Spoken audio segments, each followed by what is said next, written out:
রঙে ভরা বৈশাখ এবার এলো রে। বৈশাখ মাস চলে আসছে, পহেলা বৈশাখ।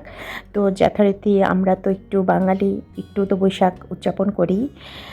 তো আসসালামু আলাইকুম, সবাই নিশ্চয়ই আল্লাহর রহমতে অনেক ভালো আছেন। আমরাও আল্লাহর রহমতে অনেক ভালো আছি। তো আসলে একটু বাইরে যাব, কিছু মাটির জিনিসপত্র কিনবো। সেই জন্য একটু তাড়াহুড়ো করে রান্না করে নিলাম। বেগুন ভাজা করেছি, ডাল করেছি, আর একটা মাছের তরকারি করেছি। মাছের তরকারিটা যখন করি তখন ভিডিও করা হয়নি। তো এই যে আমরা বের হয়ে গিয়েছি। আজকে যেহেতু রাস্তাঘাট একদম ফাঁকা, কারণ এটা হচ্ছে শুক্রবারের ভিডিও। শুক্রবারের রাস্তাঘাট এমনিও অনেক ফাঁকা থাকে, প্রয়োজন ছাড়া মানুষ তো খুব একটা বের হয় না। আর আমরা যেহেতু জুম্মার নামাজে পরপরই বের হয়ে গিয়েছি। আর এখানে গাড়ির লম্বা সিরিয়াল, সব গ্যাস তেল নেওয়ার জন্য দাঁড়িয়ে আছে। মানে যত দূর আমরা গিয়েছি মোটামুটি আরও আগে থেকেই গাড়ির সিরিয়াল ছিল, কিন্তু আমি ভিডিওটা অন করেছি আরও পরে। তো এই সিরিয়াল কিন্তু শেষ না, একদম সিরিয়াল চলেই যাচ্ছে চলেই যাচ্ছে। মানুষ কখন থেকে যে দাঁড়িয়ে আছে, আমি যাওয়া পর্যন্ত গাড়ি নড়তেই দেখলাম না। তো এরকম মানুষ দাঁড়িয়ে আছে সিরিয়াল, তেলের জন্য, গ্যাসের জন্য। তো এইভাবেই শুক্রবার যেহেতু সবারই তো একটু প্রয়োজন। তা আমি যে চলে এসেছি দোয়েল চত্বরে। এখানে মাটির জিনিসপত্র এখানেই সবচেয়ে ভালো পাওয়া যায়। আমার বাসার কাছাকাছি বলতে এই জায়গাটাই সবচেয়ে বেস্ট। এছাড়া ঢাকার আরও অন্যান্য জায়গায়ও মাটির জিনিসপত্র পাওয়া যায়, কিন্তু আমার জন্য এই জায়গাটা বেশি কাছাকাছি আর কি, তুলনামূলকভাবে। এখানে বেতের জিনিসপত্রও পাওয়া যায়। জিনিসগুলো এত সুন্দর, দেখলে যেটা দেখবো সেটাই কিনতে ইচ্ছে করে। আমার হাজব্যান্ড একটা একতারা দেখছিল, তা আমি বললাম যে এটাকে নিবা, বলে না না এমনি দেখছি। ভালো লাগে আসলে, ছোট ছোট তবলা, একতারা দেখলেও মানে শিশু সুলভ মন মানসিকতা ভেসে ওঠে আর কি। তো এখানে মাটির হাঁড়ি পাতিল, আমি বেশি কিছু নিব না, কয়েকটা জিনিস শুধু নিব। ফুলদানিও আছে এখানে, টব, তারপরে এখানে মাটির যে পাতিল, এরকম একটা হাঁড়ির সেট আমি নিব। আর এই প্লেট নিব। তো এই যে প্লেটগুলার দুই সাইজ, একটা বড় সাইজ, একটা একটু ছোটো সাইজ। বড় সাইজগুলো প্রায় 200 টাকা করে চাচ্ছে, ছোটো সাইজগুলো চাচ্ছে 150 টাকা করে। প্রথমে 180 টাকা করে চাচ্ছিল, পরে 150 টাকা বলছে। তা আমার হাজব্যান্ড আরও দাম কমানোর চেষ্টা করছে, কিন্তু মানে ওনারা দিতে চাচ্ছে না। তো মাটির জিনিস যেহেতু একেবারে পলিশড না, কোনোটায় কোনো একটু হালকা দাগ দাগ আছে। তো এই দোকানে আমাদের মোটামুটি দাম ঠিকই ছিল, কিন্তু যে ডিজাইনটা আমি পছন্দ করেছিলাম এটা একদম ফ্রেশ ছিল না, একটু দাগ ছিল। এজন্য নেক্সট আরেকটা দোকানে চলে গিয়েছি আমি। তো আমি এই যে হাঁড়িটা, এই যে উপরের এরকম একটা হাঁড়ি কিন্তু নিয়েছি। তো এই হাঁড়ি আমি দেখছিলাম, হাঁড়িগুলো বিভিন্ন সাইজ অনুযায়ী দাম 300, 400, 500 এরকম। একদম বড় যেগুলো সেগুলো 600-700 টাকাও চাচ্ছে। আসলে মাটির জিনিসপত্রের এত দাম আগে ছিল না, কিন্তু এখন যেহেতু বৈশাখ চলে এসছে, মানুষজন মাটির জিনিসপত্র মানে মোটামুটি অনেকেই কেনাকাটা করছে। এই জায়গাটায় দেখলাম বেশ মানুষজন আসছে, তো যার কারণে এখানে ভিড়টাও বেশি।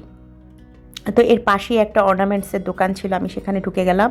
আসলে আমরা যত দুপুরের পরপর বললাম, জুম্মা নামাজের পরপর গিয়েছি, তো যার কারণে সবাই খাওয়া দাওয়া করছে, এইভাবে ভিডিও করতে পারছি না। আর এখানে কিছু জুয়েলারি আছে, মাটির গয়না, কাঠের গয়না, এগুলো। তো এগুলো আর কি 300, 250, 400 এরকম ডিজাইন অনুযায়ী দাম। আবার চুড়িও ছিল কিছু মাটির, এখানে পাখা আছে। পাখাগুলো আবার এই যে এখানে একতারাগুলো, এটা দেখতে খুবই সুন্দর লাগে, ছোট ছোট শোপিসের মতো করে সাজিয়ে রাখলে খুব দেখতে ভালো লাগবে। তো এখান থেকে আর কি প্লেটে দেখছিলাম, কিন্তু এই লোকটা আবার 180 টাকা করে চাচ্ছে, উনি আবার দাম কমাবেন একদম। মানে এর আগের লোক দাম কমিয়েছে, কিন্তু আমি যে ডিজাইন পছন্দ করছিলাম সেই ডিজাইনের ফ্রেশটা পাচ্ছিলাম না। আর এখানে ডিজাইন আছে, কিন্তু উনি দাম কিছুতেই কমাবে না। তা আমি এই যে বলছি ওকে যে এখানে তো স্পট আছে, তো উনি বলছে যে অসুবিধা নেই, আপনি যদি নেন আমি ফ্রেশ বের করে দিব। তো এখান থেকে দেখার পরে আসলে দামাদামি করছি। এত সব কিছুরই তো অনেক দাম আসলে, এই জন্য এই জিনিসেরও দাম বেশি। তো আমি এখান থেকে একটা প্লেট নিয়েছিলাম ছোট সাইজের, বড় সাইজটা নেই নাই, ছোট সাইজের নিয়েছি একটা। তো উনি আমার কাছে 140 টাকা নিয়েছে আর কি। ওই আগের দোকান তো 150 টাকা চেয়েছিল, উনি একটু কম চেয়েছে, যার কারণে এখান থেকে নিয়েছি। তো বের হয়ে আমরা আবার একটু পরে দোকানে গেলাম। আমি একটা বাঁশের একটা ঝুড়ি কিনবো, যেহেতু এখন আমের ফলের সিজন চলে এসছে। ঝুড়িতে ফলটা রাখলে দেখতে খুব সুন্দর লাগে, প্লাস আচার বানালে সেগুলো রোদ্রে ঠোদ্রে দিতে গেলেও কাজে লাগে। তো এসছি যখন, তখন ভাবলাম যে একটা ঝুড়ি নিয়ে যাই। এখানে এমনি যে বৈশাখের জন্যই মানুষ কিনে তা না, অনেকে মাটির জিনিস কিন্তু ব্যবহার করতে অনেক পছন্দ করে, সেই জন্য কিন্তু কিনে। যে লোকটার দোকানে এসেছিলাম দেখতে, কিন্তু এই লোকটা খাওয়া দাওয়া করছে। তো এখানে আর কি পাখা আছে, এখানে যে রঙিন যে পাখাগুলা বাতাস করার ওগুলা, ঝুড়ি। তো এখান থেকে আমি একটা ঝুড়ি দেখছিলাম। তো এই ঝুড়িটা, এই ঝুড়িটা কিন্তু আমি নিয়েছি।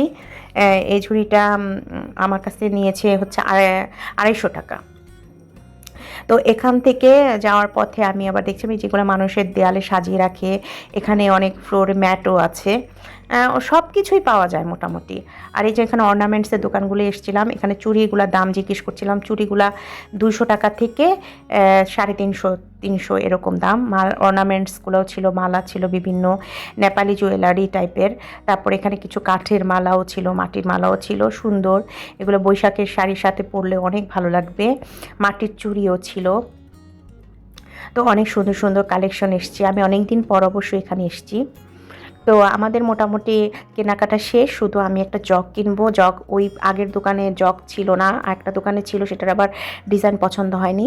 তো এখান থেকে আমি যে এই জগটা পছন্দ হয়েছে, জগটা আমি নিলাম। জগের দাম সে কিন্তু কমাবে না 1 টাকাও। 300 টাকা বলেছে, 300 টাকা দিয়েই জগটা নিতে হয়েছে। তো জগটা ডিজাইনেরও একটা ব্যাপার আছে, তো এই ডিজাইনটাই আমার কাছে বেশি ভালো লাগার কারণে এটা নিয়েছি। আর এখানেও রং করাও জগ ছিল, এগুলোও সুন্দর। কিন্তু লোকটা বললো যে যদি আপা পানি খেতে চান তাহলে এই রং করা জগগুলো নিয়েন না, এগুলোর মধ্যে কিন্তু পানি খেতে পারবেন না।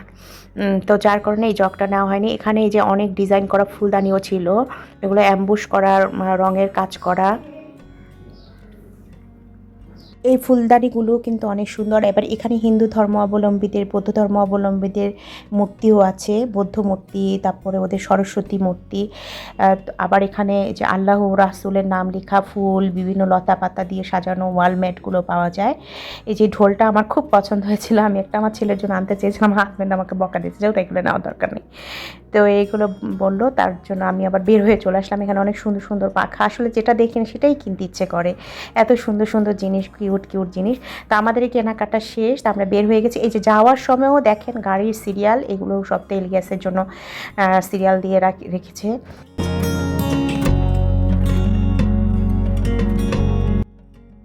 তো আজকের ভিডিও এই পর্যন্তই। সবাই নিশ্চয়ই অনেক ভালো থাকবেন, আমাদের জন্য দোয়া করবেন। আপনাদের জন্য অনেক দোয়া এবং শুভকামনা। আল্লাহ সবাইকে ভালো রাখুক। আসসালামু আলাইকুম।